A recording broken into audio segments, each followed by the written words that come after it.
Today on Thinking Biblically, we're going to hear from another Jewish believer just like me.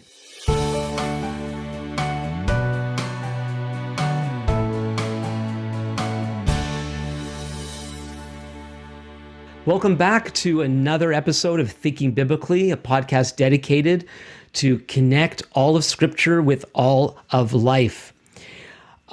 I mentioned recently that some people might be surprised that a podcast such as Thinking Biblically is not simply just a Bible study or an academic endeavor, but one of the things I like to do is bring on people to share their faith stories, and as we're going to be doing today. And that has to do with the fact that Thinking Biblically is getting to know God's story. God revealed himself in the Bible through what's called narrative, which is story. And I'm considering in a couple of weeks of focusing on that and talking about that a little bit more. But part of understanding God's story is seeing how God brings people's story into line with his own story. And that's what we're going to be doing today. But before I forget, please, you don't forget to subscribe to my YouTube channel. Don't forget to press the notification bell, or if you're listening to this on your favorite podcast provider, you can figure out how to subscribe that way, but please do that. And also, please be sharing this with others. That's really going to help. And so it is my pleasure to introduce you to my good friend, Michael Gertsman. Michael Gertsman has been involved as a teacher and spiritual leader in various capacities in Canada and Israel since 1982, which happens to be the same year I met him. He, along with others, have been instrumental in starting 4 Messianic congregations. For those not familiar with that term, Michael will explain what that is at some point. In 1998, he founded Lion of Judah Ministries Canada. Michael and his wife of 52 years, Florin, spent half the year each in Canada and Israel, where, among other things, he's been involved in administering and funding humanitarian aid and community development projects in immigrant communities. Michael and Florin have 2 children and 4 grandchildren. Thank you, Michael, for being with me today. Thank you, Alan. It's really, really good to be with you. For your viewers, we've had a very long friendship. Do you remember the circumstances that led to our meeting? Do I remember? I can't say that I remember the exact circumstances. So why? It was only 39 years ago. I'm having a moment, So why don't you tell me? Newspaper article. The newspaper article. Okay. Do you remember that? I believe I sent you the article that I found in the archives of the Vancouver Sun newspaper. We were both living in Vancouver at the time, and there was a bit of hubbub. Is that a word anymore? There was a bit of a hubbub in the Jewish community, apparently, about bringing the gospel of Yeshua, the Messiah, Jesus, to our own people. And they began to reach out to some of us for interviews, and I actually was the lead person on a front page article under the fold in the Vancouver Sun. And my understanding is that's what drew you out back to this monthly meeting we used to have that predated my arrival in Vancouver. You used to go, and you hadn't been there in a while. You saw the article, something prompted you to show up, and I think we became quick friends. Yeah, we did actually at the time. And I do remember that we had been going to Ellie's Fellowship since probably late 77, early 88, rather 78. And we attended for a number of years and met some of the Jewish believers in the Vancouver area. But then I became more engaged with the church in the Vancouver area on the east side. And I slacked off, you might say, in my attendance.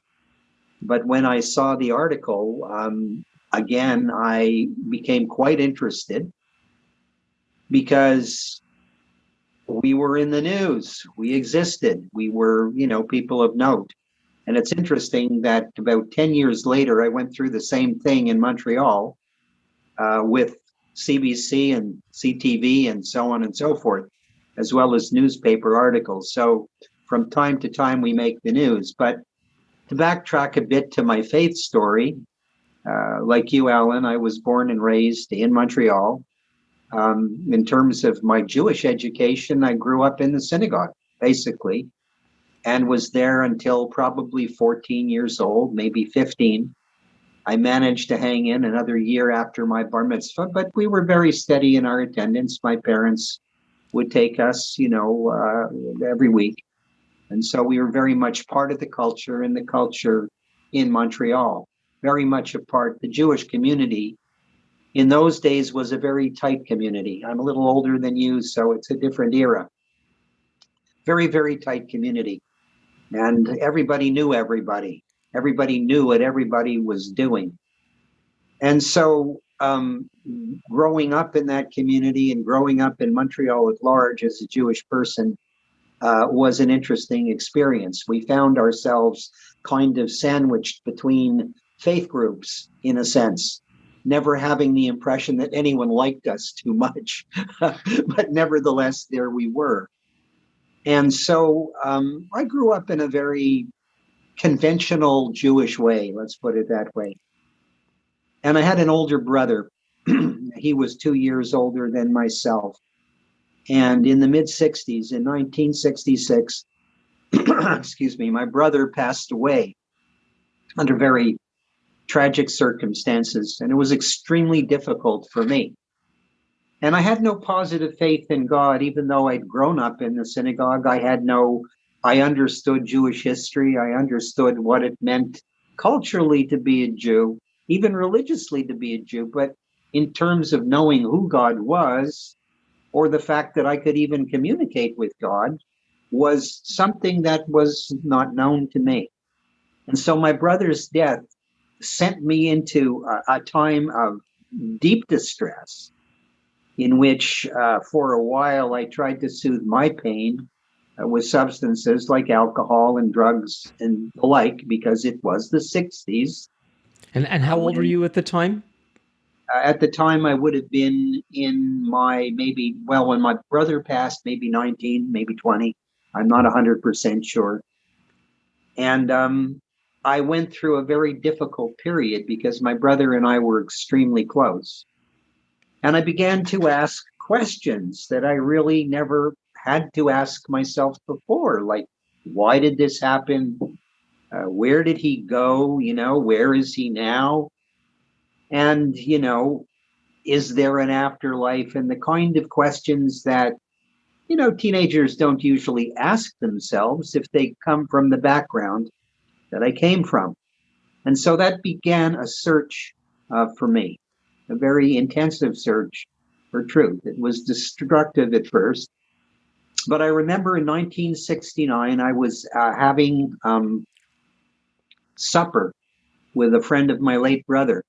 And he had a very interesting fellow over there whom he was interviewing to manage a branch of his father's company, of all places, up in the Arctic.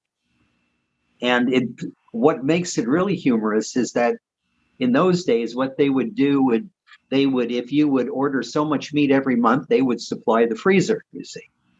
And here was this guy going up to what was called Baffin Island then.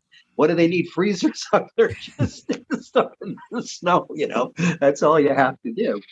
And he started witnessing to me. Now, at the time, I was in my last year of university, and I was a philosophy major. Oh, boy.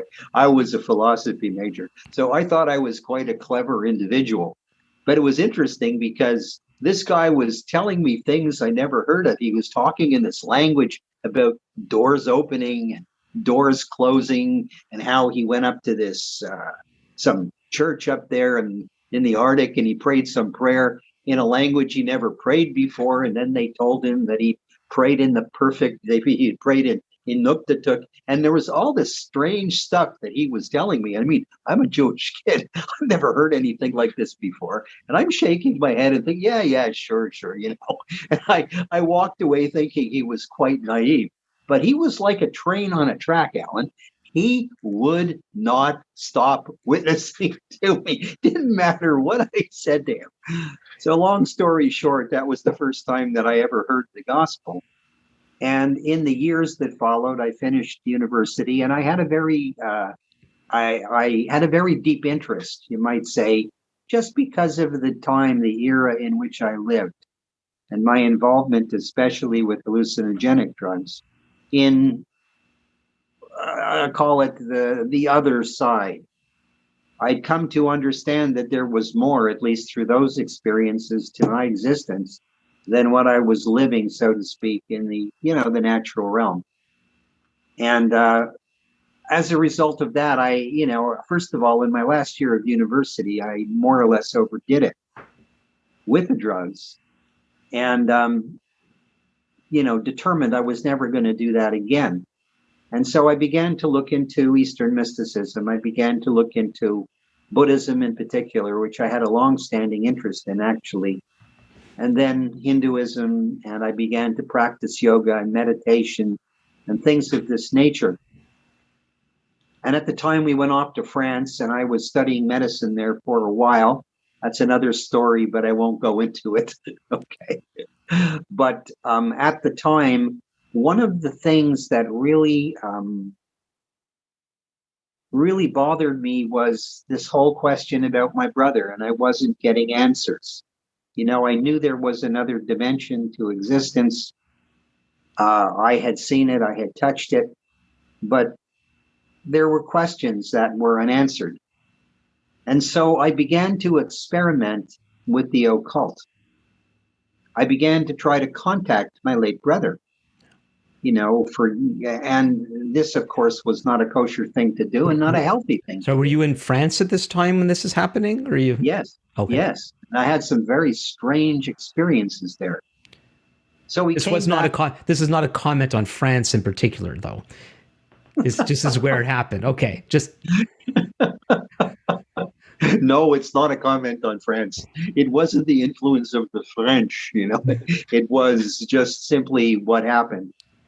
And I remained involved in that grid for a number of years. And by about 1974, it began to get very scary.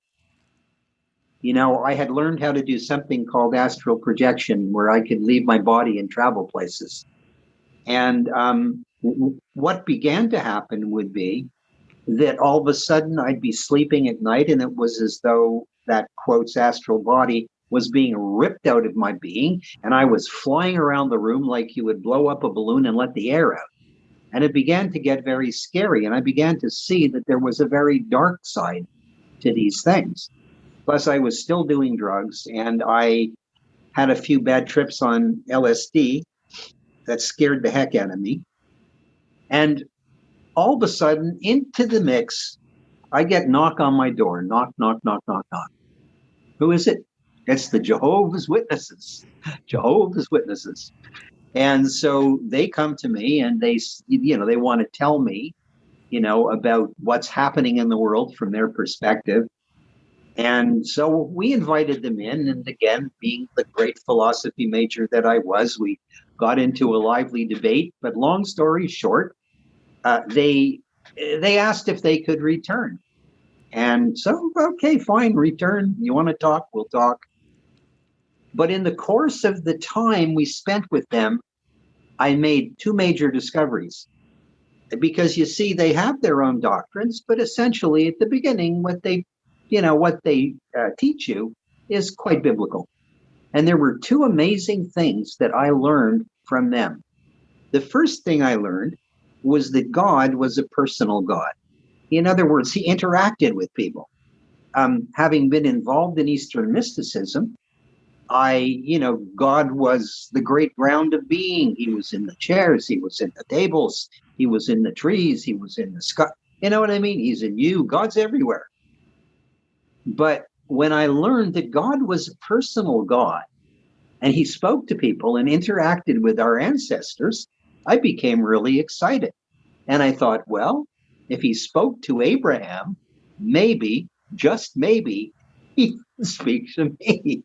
So that was now, Michael, how come that wasn't something that occurred to you in your growing up? I guess basically because I considered the Bible to be ancient history written by people who had no adequate explanation for many phenomena that took place in the history of our people. And so they posited a God, as some, what they call in what's called in Latin Deus ex machina, this thing in the sky that operates and orchestrates events. That's how I viewed it. You can sit in the synagogue and be a total unbeliever. It's not a problem at all. The thing of it is that you do this because if there's a God, well, I'm doing the right thing. I'm praying the prayers, I'm doing the liturgy. And if there's a God, I'm okay. If there's not, well, doesn't matter. Yeah, Sort of thing. there's this, as you know, there's a very interesting thing that we, on one hand, our people treasure our stories. That's our book, and we want people to remember that. But the idea that our lives can reflect people like David and others who had this personal relationship with God is just, it's ignored. I guess it's mainly ignored more than anything else, right? Well, it's ignored because God is, the rabbinical concept of God is such that he's afar off, essentially that he's untouchable. You might say that the rabbis have separated him so far from us that it's not possible for us to interact with him except through the mitzvot and, other ways that, that have been mandated by them. So even in the Jewish concept of things, reaching God is a difficult thing, okay? Because holiness separates him from you. And yet, so then the Jehovah's Witnesses helped be a bridge with connecting with the reality of those stories, and just like them, we can have a personal relationship with him. Absolutely. And the second thing I learned from them, because they studied, they engaged us in a study of biblical prophecy, was that this Jesus, who for me was a swear word until then, this Jesus was the Jewish Messiah. That one totally blew me away. How could this be? Jesus? The ones that the Catholics, the Protestants believed it. Look, we grew up in a time when the priests used to walk around in those long robes, and the nuns and everything were totally covered up, and you had these bloody crucifixes, and I was like, whoa, this is really, really strange stuff. And so consequently for me, Jesus was a Catholic. And in fact, everybody who was not Jewish was Christian from my point of view. And so here I am learning about Jesus, finding out that Jesus was Jewish. And not only was Jesus Jewish, but he's actually the Messiah. The Bible said he's the Messiah. I was like, whoa, what is this? So the Jehovah's Witnesses take us up to what they called the Divine Sovereignty Assembly. And they warned us. This was 1974. They said, look, Armageddon is coming next year. You have to get baptized and become a Jehovah's Witness. Now, they'd invested 1.5 years in us, right? So this was it, okay, we've invested 1.5 years in you. Now you make your decision. So we made our decision, and our decision was, no, I don't think we're going to do this. So we decided not to do that. But long story short, if I tell you how I came to faith, you're not going to believe this, but this is my story. Anyway, okay, folks, that's the disclaimer. That's everybody. No one's going to believe this. Okay, don't listen to it. I won't tell it. Okay, so here we go, folks. Here we go. We leave the Jehovah's Witnesses, and we decide to take our daughter, Lisa, who is in her 40s now, was a baby in diapers. And we decided we wanted to go away for a holiday. And where were we going to go? We were going to go to an ashram, where we would do yoga and, do meditations and whatnot. This was going to be our vacation. So we go up to this place north of Montreal, probably I think it was in Valmorin, about 40 miles north of Montreal. And we do this whole thing, and we're getting up in the morning, at 4:30, 5 o'clock to do the meditations and the exercises, and then have a nutritious meal of alfalfa sprouts or some other horrible thing. And nevertheless, what happens is one day, there was this big exercise hall where we would all be first thing in the morning. And one day, everyone was gone from the exercise hall. And at the far end of the hall, because it was a big one, there was this big guy, African American guy. And he was sweeping up at the far end of the room. And so, I went over to him and I said, what are you doing? Oh, he says, I'm doing karma yoga. Oh, okay. That's why you're sweeping up, good karma, sweeping up at the yoga ashram. You're going to gain points with the deities. But he says to me, he says, I want to show you something. So he takes me into his room. He has this little cubicle off the exercise hall. And I mean little, like it was about the size of a twin bed, not much bigger than that. He takes me into his room and he shows me this poster on the wall. I'm looking at this poster on the wall, and I guess because I've studied with the JWs, I see that it's Jesus coming through the clouds of heaven with all the saints, right? And it's from the viewpoint of somebody standing on the earth and looking up. I look at that painting or that poster. I look at that poster, and it's like a bomb went off inside me. I said, he's the one. He's the one. He's the one I've been looking for. I was like blown away. I go out into the exercise hall. This guy, David, his name was, is down at the other end of the exercise hall. And he's about 6'7". He's a big guy. He's about 6'7". I go running toward him at top speed. I jump and I grab him by the neck. And we start dancing around this hall saying, he's the one. He's the one. He's the one. We're dancing around this exercise hall. And then all of a sudden, I just let go of his neck. And he tells me that he's going to Britain after this to find John the Baptist or something like this. Some strange story. Anyway, my head is spinning. So I leave the exercise hall and I'm just wandering around on the property. And I find myself by this little pond. And I'm sitting by this little pond. I think, what am I going to do now? And a voice speaks to me and says, get out of here right now. Get out of here right now. So anyway, I went and got Lauren. She didn't want to be there. And we just jumped in the car. We packed up and we went back to Montreal. So at the time we were living in NDG. And one night I'm in the bathtub. A lot of things happen to me in the bathtub. I'm not a shower person. I'm a bath person. Okay. I'm in the bathtub.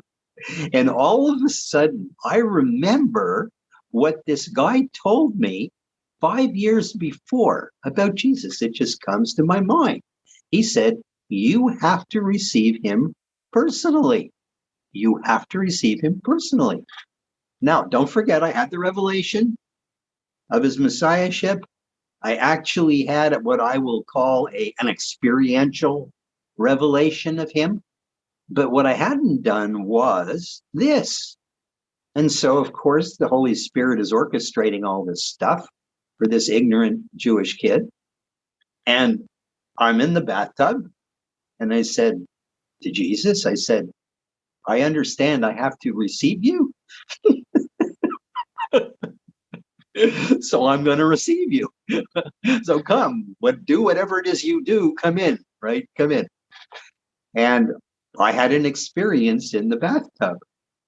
So you might say my conversion experience unfolded in a few ways. You couldn't get me to go anywhere near a church. So here, on with the drama. What happens is one day I get another knock at the door. It's the Mormons. I won't go into church. Remember, for me, the church, first of all, the Jehovah's Witnesses have taught me that the church is the great whore of Babylon. Secondly, growing up in the Jewish community, it's Catholic. It's like, it's not for us, right?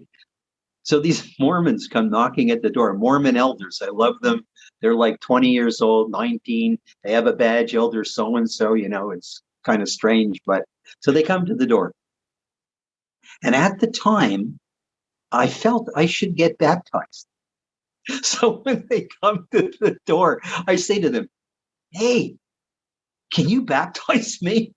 These guys, it was like they struck gold, right? Here is this guy saying, baptize me, I want to get baptized.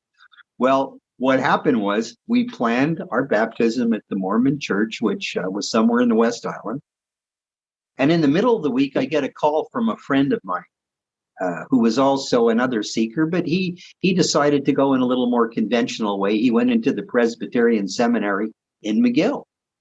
And we were good friends, and we shared our, quote, spiritual experiences. And he calls me up and he says to me, hey, Michael, how are you doing? I said, I'm doing good. I said, hey, his name was Harry. I said, hey, Harry, you know what? I'm getting baptized. Oh, he says, that's wonderful. He says, that's wonderful. He said, who's doing this?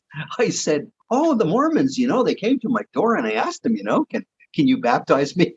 And he said, don't do it, Michael, don't do it. So God raised up Harry to call me that day in the middle of the week. It was Wednesday. Saturday was the day for my baptism. So long story short, I didn't do it. And then, of course, in 77, we left for Vancouver, and we did connect again with Ellie and the fellowship that he had. And at the same time, we met a couple. Yep, just hold on, Michael. Sorry, and I was muted for a second. But so after Harry, did anything happen to solidify anything in your mind and heart about your faith, or you were just still in this process? After Harry called me, I realized that I had made a mistake. Okay. In other words, he explained to me about, the difference between, what shall I call authentic Christians and pseudo-Christians. Okay. And so he did give me that explanation. By then he learned about it. As far as my faith went, I had a sincere faith, a real faith. I had a relationship with the Lord. But, there's an old expression about catching fish and cleaning them. I had a lot of accretions. I had a lot of ideas that I had come out of, all my years of experimentation with Eastern mysticism. I was still trying to reconcile the idea of reincarnation with what it says in Hebrews about how it's appointed unto man once to die and then the judgment. And so, and still, I hadn't given up smoking marijuana. I had no discipleship whatsoever. And it would have been at that point in time that I would have profited greatly from discipleship. I know that now. But at that point in time, I wasn't ready to take a step and go. I had a positive faith. I had a relationship. But what I didn't have was I didn't have a faith community to become part of where I could receive, the teaching that I needed to live my life as a believer, as a Jesus follower, in such a way that it would be in conformity with Scripture and according to the way Yeshua himself lived. So that's so you're still very much on your own. Yeah. And where was Florin at this point? Dear Florin, Florin tracked with me. She tracked with me. She herself came to faith about 4 years after I did. I mean, maybe when we exited the crazy stage and she saw her own need. One particular afternoon when we were living in North Vancouver, she gave her heart to the Lord. Okay, so that's after 77 when you made the move. Did you want would it be helpful? What prompted you to go to Vancouver? Well, I think what prompted us to go to Vancouver had a lot to do with the uncertainties in Quebec at the time. They had passed the language legislation, and I spoke French. It wasn't the problem to remain there and speak French, but there was such instability and uncertainty in the province. And at the time, there was a certain degree of prejudice against English speakers. And I had a friend in Vancouver who had been a longtime friend. And so we decided I went out there for a sort of, just to go and see and look around and see if it would be a good place for us to be. And I stayed with him during that time. And then I came back to Montreal and we decided to move out to Vancouver. It seemed to be a good place to be. Okay, so see, now you go to Vancouver and things sounds like they begin to more solidify for you and for Florin. Yeah, what happens is we go to Vancouver, and at the time I'm working in the pharmaceutical industry as what's called as a representative. I was visiting hospitals, I was visiting physicians and whatnot, working for a specific pharmaceutical company and promoting their products. I wasn't selling them per se, but promoting them. And one day there was a medical building, and it was on, I think it was off Granville Street. No, it wasn't on, it was Granville. It was near the corner of Granville. And I go around the corner one day, and there's this antique furniture place. Now, I'd been in the furniture business in Montreal. I had a very good job there. And I go in, I want to take a look at the antique reproductions. And I run into a man by the name of Lionel Leslie. And Lionel takes me I've been to the to back. this. I've been to his store, and it was on Granville. It was on. Yeah. That's right. It was on Granville. Yeah. What was the street that was? Oh, I don't remember. Okay, the first street. Okay, so at any rate, I meet Lionel Leslie, and we begin to talk. And Lionel, I think I'm the only Jewish believer in the world. You know how it goes, right? You're the only one. I've just met another one. I'm totally blown. Oh, there's two of us in the world, amazing. And he takes me in the back and he shows me his Bible bookstore. And I got my first Bible from Lionel. I still have it. It's in my bookshelf in Israel. And it's Lionel that invited me to the meetings on Osler Street, where Ellie was. And so that's how we connected with Ellie. So we were attending the meetings there, and at those meetings, we met a couple by the name of John and Minnie Hesslinga. You asked me that question the other day.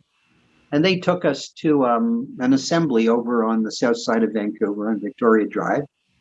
And so we began to attend church there. And I can tell you that the first time I walked in there, I stood really close to them. I had no idea what to expect when I walked into this church, right? And so we went in there. It was different, to say the least. Again, understand, I'm a Jewish kid. I mean, I haven't seen this. And the strangest thing was some of the meetings that I went to, because I play the guitar like you do. And John and Minnie had this meeting on Saturday nights down in Surrey. And they conscripted me to play the guitar because this woman and these two women that I was playing with, they weren't very good musicians. So I could play the guitar. And I was standing up there as they would do their worship service and whatnot. And I was watching all these people. And I was seeing stuff, who says, praise the Lord, hallelujah, all that stuff. I was like, what is this, right? And I'm really happy that I'm standing up there on that platform, separated from all the stuff that's going on down there in what looks like an audience, but there's great participation, right? All kinds of things. People are getting up and saying, thus says the Lord. What's this? What's this? And so I'm being sort of baptized into something I've never seen. I'm just totally blown away by it. But after a while, I got used to it, I guess. And I was very, I was obedient to do my part as a guitarist. And I learned a lot of music and whatnot. So we continued to we split our time between this Fraser View Assembly on the south side of Vancouver, and we would attend Ellie's. from time to time as we would continue with our Yeah, fellowship. and to clarify, that would be a group that we would be part of when Robin and I would move to Vancouver in the early '80s, and it was a gathering of Jewish believers, Yeah. is what it was, and you know, there are a lot of Jewish style gatherings that don't have a lot of Jewish people, but there were a lot of us Jewish believers attending these meetings. And maybe we're jumping ahead a little bit. I just want to clarify what going to Ellie's meant. Yeah, right. Ellie's wasn't a bar or something like that. It was. One thing though, it might be a good time to ask you, like, so a lot of your story, this is the first time I've heard it, but it kind of fits with knowing you as I do. You're somebody that things have happened to, and you're telling Yes. the knocks on the door. I know other stories about being in the bathtub and God speaking to you, and this sort of thing, and Yeah. other very unusual, sometimes very delightful things have happened to you. But could you speak into for a moment what this has all meant to you personally? At some point, something happens in your heart, and not just in your head about figuring things out. What has was there a first of all, was there a moment where it was more than just a decision? It was something that was truly real to you and made a difference to you as a human being. You know what? There's a line. I think as we get to know the Lord, both through scripture and through our personal experience in prayer and our fellowship with other people, it reinforces a number of things, which is the sense of the reality of God and the sense of He's not just God out there, but He knows me. He knows my name. He knows everything about me. He has an interest in me. He cares for me. He wants to help me. And so I become challenged increasingly to trust Him, to believe Him for things that I never had to believe for before, because all of a sudden in the process, especially when I was living in Vancouver, I find myself, Florin and I find ourselves going through some very difficult times financially, which is something we never experienced in our lifetimes. And as we do, we're forced to throw ourselves on the Lord to sustain us. And He begins to do some extraordinary miracles for us. Miracles of provision. I'm going to tell you one story which I love. Because I have a favorite Michael Gertsman provision story. I wonder if it's the same one. Well, you tell me. Give me an indication. Is Uh, it the one the about the loan, what? the loan. Oh, the loan. Oh, that's another one. This one I love because it involves my son. We were going through a very, very difficult time financially, to the point where, Alan, we couldn't afford to buy food for the children. And so Florin bought these soya beans and she mashed them up, and every night, and she put water in it because we didn't even have milk. And every night she'd make these soya burgers. One night, my son David, who was 3 years old at the time, looks at the soya burgers and he says this. He says, David, he says, I'm not eating this. We said, David, why aren't you eating this? And he says, because, he says, tomorrow I'm having hamburgers. Tomorrow you're having hamburgers. How are you going to have hamburgers? Anyway, okay, David, don't eat it. I don't blame you. This doesn't taste very good. We've done the best we can to prepare it, right? And so that night, of course, after the kids go to bed, I'm in the kitchen. And I'm opening the cupboards, the kitchen cupboards. And Alan, there's nothing in them. It's like as bare as Mother Hubbard's cupboard, right? And then all of a sudden, in my mind's eye, I see the shelves packed with food, and so much food, I have to put it on the counter. I just laughed to myself, kind of like I suppose Sarah laughed when she was told she'd have a son, right? I just laughed, right? And the next day, sure enough, it happened. A woman shows up at the door who we knew from North Vancouver because we were living down in Delta at the time. And she starts unpacking her car.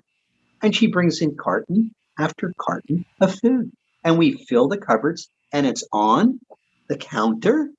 And it was exactly what David had prophesied at 3 years old and what I had seen laughingly in my spirit. So we had incredible miracles of provision. And at the time, another thing that happened was we'd owned this store in Tawasin, and it didn't work out very well. And that's when we went into that bad period financially. And we were living in a certain house up in Ladner. And finally, the last month, I could actually pay the landlord on time. I went to the landlord and I said to him, "Here's your rent check." And he said to me, "Oh, I'm sorry, don't give it to me. I've sold the property." So I said, "Well, who did you sell it to? I'll get the money to him." So he told me about some lawyer, Ladner there, I guess, who had done the transaction.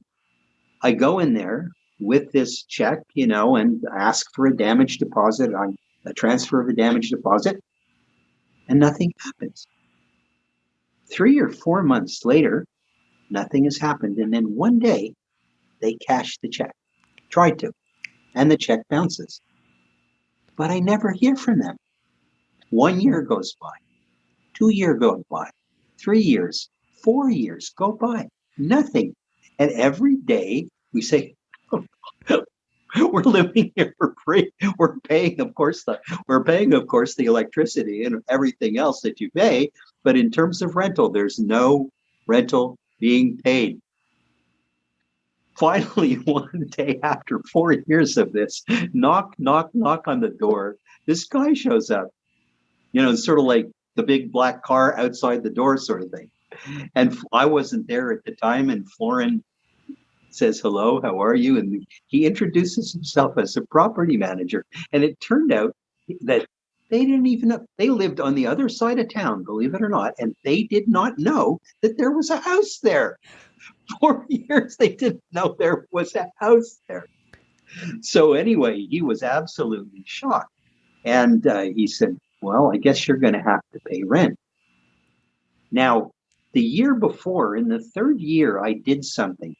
I was a little nervous that one day, if they ever caught up with me, I would have to pay all the rent, like imagine at that time, 3 years worth of rent. I didn't have any money. I was going to have to pay. So at the time, there was a fellow by the name of Alan Lazard.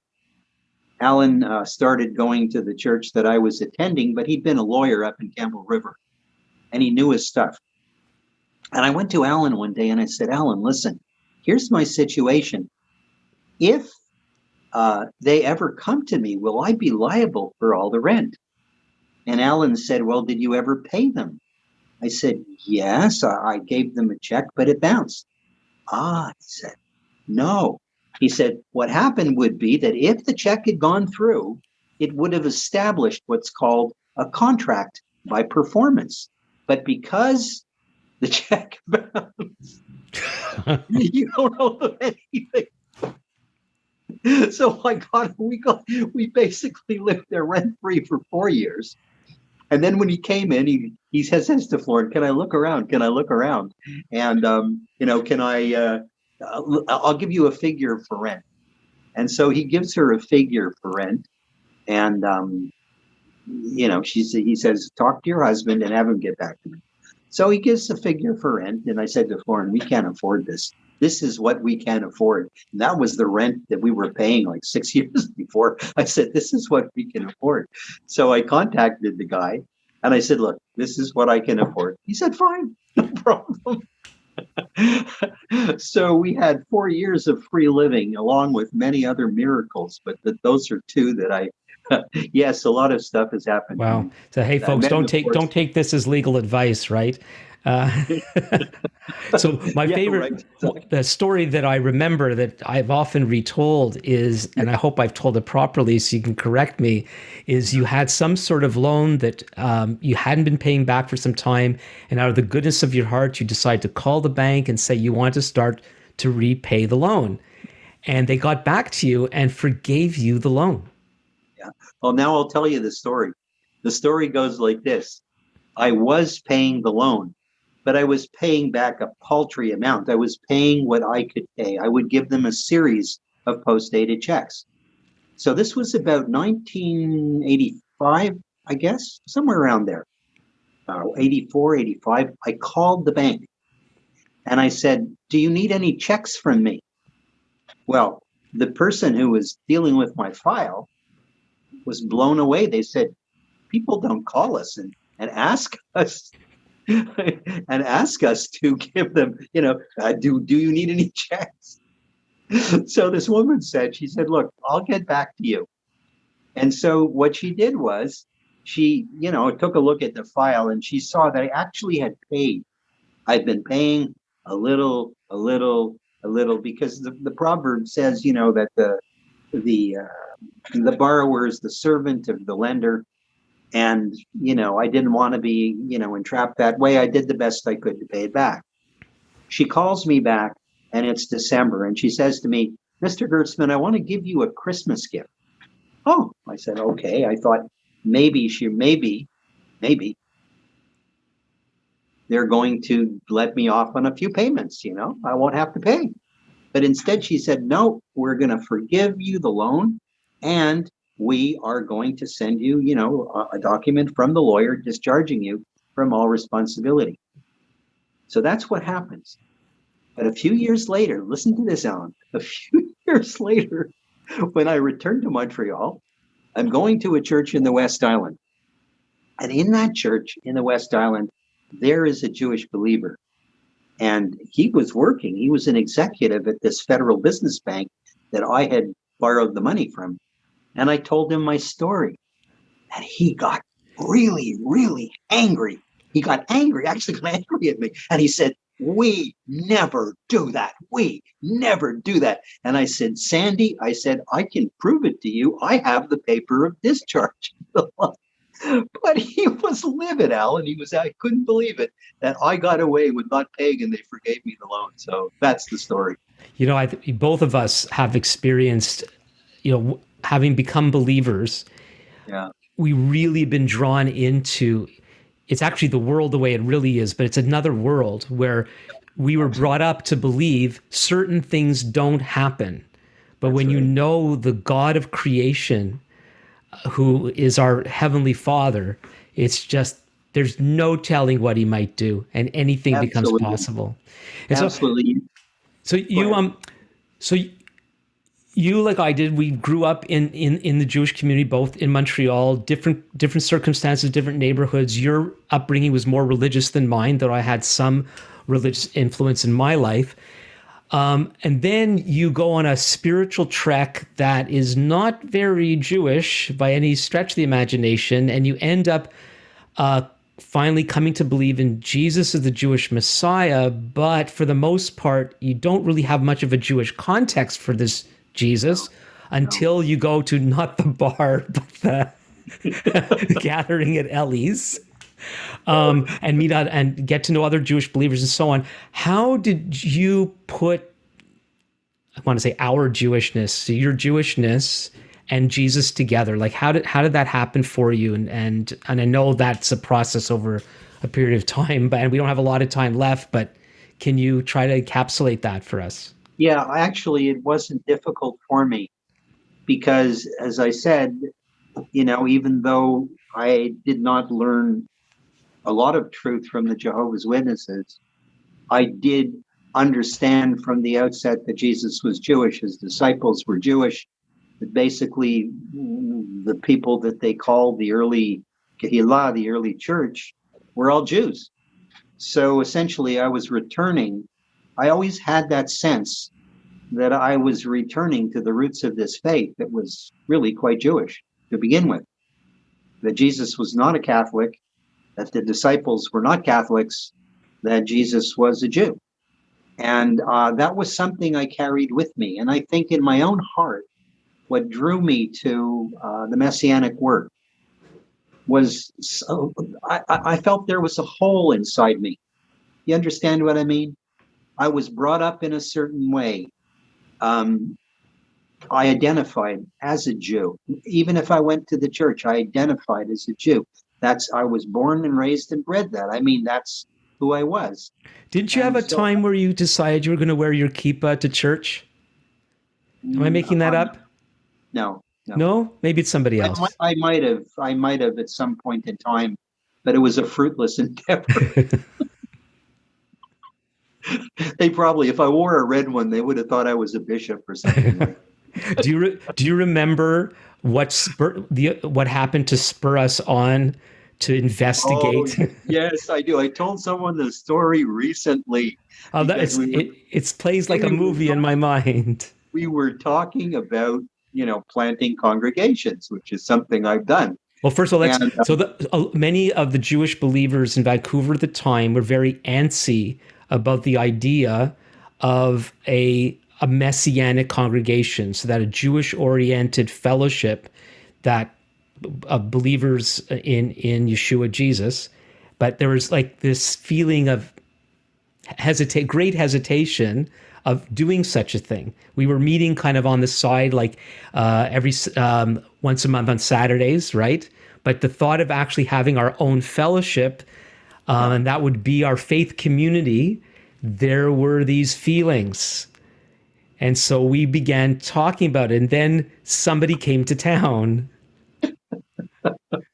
yes, somebody came to town who shall remain nameless. Yeah, it's not that important. And we had been discussing. All of us had been.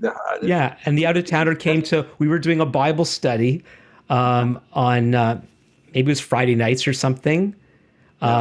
I'm pretty sure because I remember Robin gave him chicken soup and matzo balls, and he shouted to the kitchen. He said, "Is my grandmother in the kitchen?" So it must have been a Friday evening. Yes, it was for sure. Yeah. And We used to then gather at your place. yeah, and then you came over, and I gave you a cup of tea.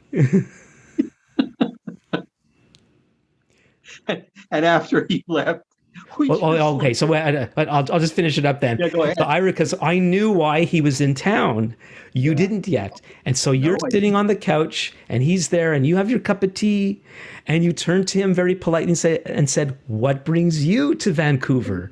And he said, "I'm here to explore the possibility of starting a Messianic congregation." As you're beginning to sip your tea, you kind of went, "What?" And that's when you and I said to each other, we got to deal with this question because a stranger's going to come in from the outside. We know all these people already. We already have these Jewish believers.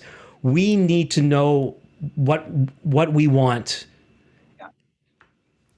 And then You know things what, Alex? happen I from was there. using this. I was talking. It's interesting. I was talking about planting congregations, and I used this particular story because I believe that, you know, when you bring in someone who hasn't grown up in the house, so to speak, to begin a work, it doesn't work because, if when you spend time with people and you absorb, you dialogue and absorb one another's thoughts and ideas and come to some, consensus, as it were, about what it is you want to do, and you share similar ideas, and then somebody comes from outside who comes from a totally different grid, but they're gonna do this.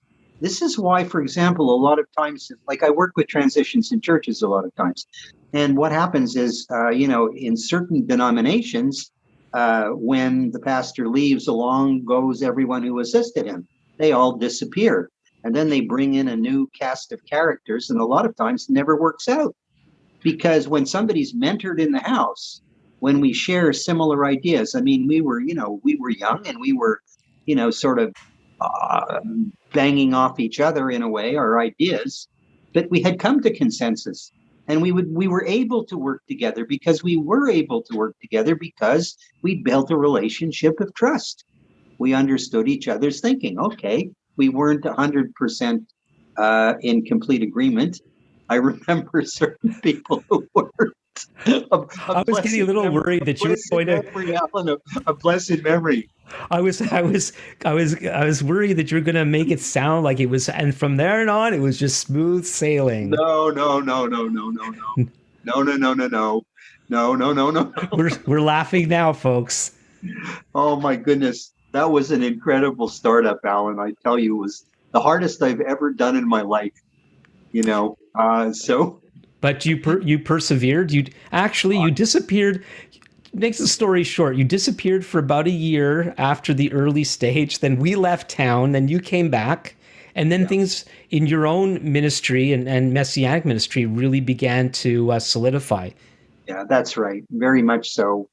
And then we followed you to Montreal, and that's a whole other story. That's a whole other That's interesting story. a whole other story, and we haven't got time to tell it today. Yeah. Anyway, you and I have had some really precious times together, but and some of it very, very close, most of it not close.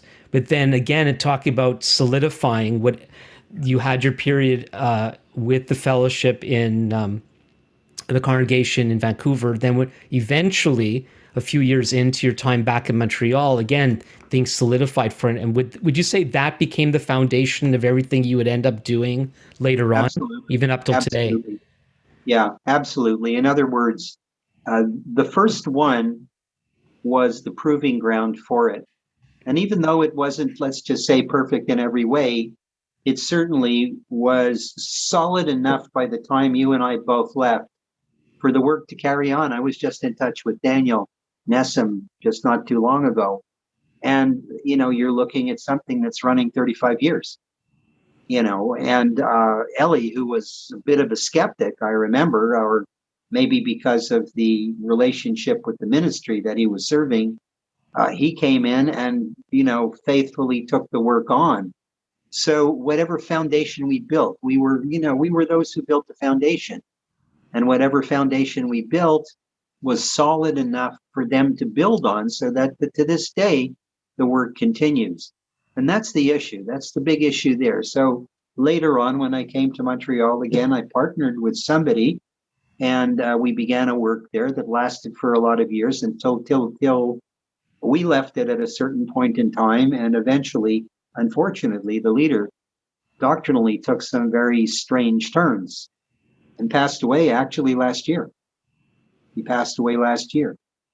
But my commitment to this is never, it's never faded. This is who I am. In other words, we worked it out in that time that, you were sharing when that fella came up from, the southern United States and with the intention of doing something. And we'd already dialogued. We already understood one another. We already trusted one another. We were already committed, but not committed enough to jump off the diving board. But once we did, and we began it, it worked. Hmm. It worked. And it was solid enough to continue. So the foundation you build as a planter is extremely, extremely important. So yes, those were wonderful years. They were wonderful years. And so the next time I went through it, it was much easier. Right. Because I had learned to work in cooperation and consensus with a group of people. It's very hard when you seem to be the only person who's tasked with, birthing something. But the most important thing of all is to be able to learn to work with others and come to that place where you share a common heart and a common vision.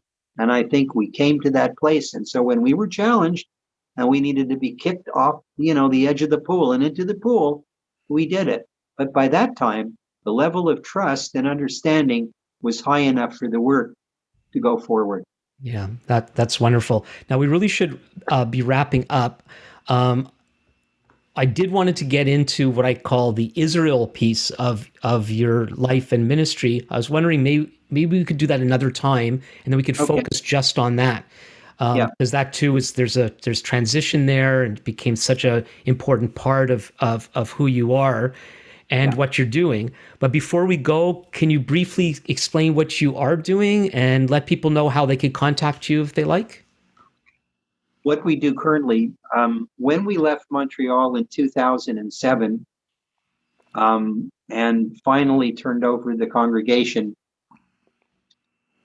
we began to live in Israel half the year, approximately half the year here. So when I was here, I became itinerant. Through the years, when I ministered here in Montreal, like yourself, we met a lot of people and we developed a network. So I became itinerant and I began to share on, things to do with Israel in certain cases and other things, just simply because I'm a believer and my knowledge extends far beyond that. And, basically was being used in the role of edifying the body. That's what the Lord was doing. So I became very occupied in an itinerant ministry in Canada. But when I was in Israel, I was a pastoral elder in a congregation in the community in which I lived. And I was part of the foundation of that community when the people who were there, again, were contemplating doing it and didn't know where to go and what, and so on. So I became very much a part of the foundation of that place by inputting the experience that I had. And so I became a vital part of that congregation. And then in time, as you said in the intro, I became involved in, funding. I had some interesting projects I funded beside I had this computer literacy program for Ethiopian immigrants who were disadvantaged.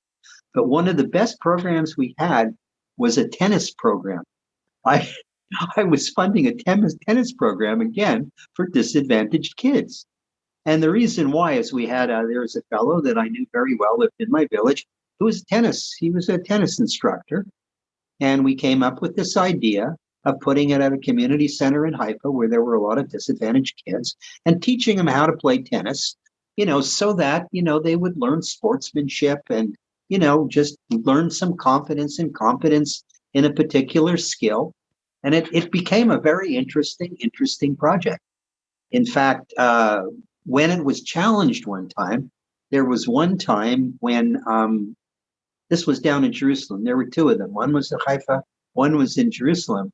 And what was happening in Jerusalem is that they had the director of the community center was so amazed by what had happened and the popularity of this thing that they totally rebuilt the tennis court. But what happened was there were other kids in the neighborhood who were very jealous, and they used to boo and jeer at the fence when the kids were playing. And so the kids were scared to come. And then what happened was the following week, all the mothers came out and they said, "You will not touch our kids. We want our kids in this project."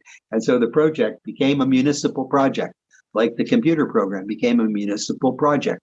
They took it over. So we initiated and it got taken over. And there's another number of other things that I fund as well in the land. I don't have time to discuss them now, but one of them is really interesting. It's called the Beautiful Land Initiative. And essentially, it's picking up garbage. Oh, Israelis, you wouldn't believe what they do with garbage. It goes everywhere. The beaches on the Kinneret, on the Sea of Galilee, you call it, are a mess. And so a friend of ours came up with this idea to beautify the land, brings in groups. He hasn't been able to do it recently, brings in groups from all over the world. They pick up garbage. The municipality of Tiberias was overwhelmed. They couldn't believe it. They couldn't believe it. Their own workers weren't doing it. And all of a sudden, these foreigners are coming in from all over, the Christians from all over the world to pick up garbage and clean up the land. So it's begun. The idea was to change the culture in the land. And so pretty soon, Orthodox Jewish kids were coming from yeshivot. They were coming to pick up garbage.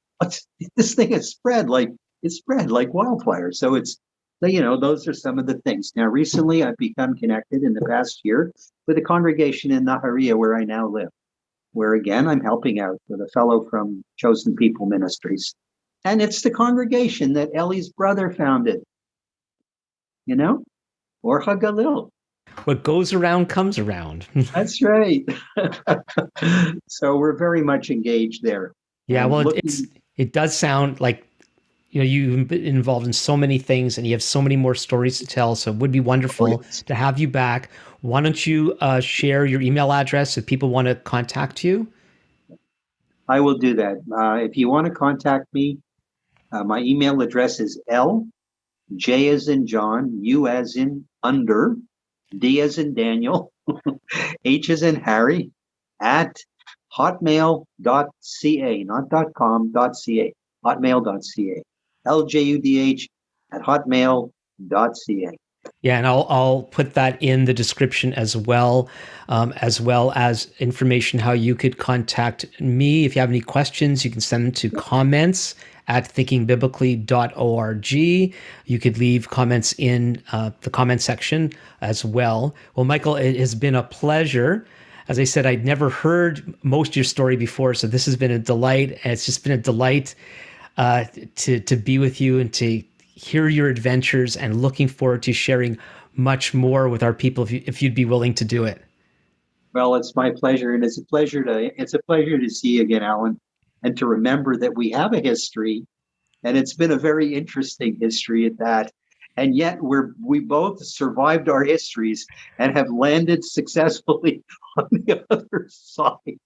I don't think. Do you think we're done? I don't think we're I done. didn't say we're There's more done. adventures to I had to didn't say happen, we're and done. I agree. There's yeah, more adventures, yeah. And but we I had an mean, we're still. interesting WhatsApp interchange yesterday, so we're even between the We're two of us. Alan. The point is, we're still standing. We're still God, standing. God has been so good to us and to our families, and we've both been through so many various kinds of challenges, and you were sharing some of them, and and I know some of some of the other stories, and God has been so good to us. He's been so good to you guys, and so thankful. Yeah. And so again, thanks for doing this with me, and looking forward to the next time. Okay. You'll let me know when you want it done. Great. God Well, bless. again, please, if you have any questions for Michael, you could email him at his email address that he gave you, and I will have in the description. Again, please don't forget to subscribe, and you can email me at comments at thinkingbiblically.org. And so until next time, this is Alan Gilman with Thinking Biblically.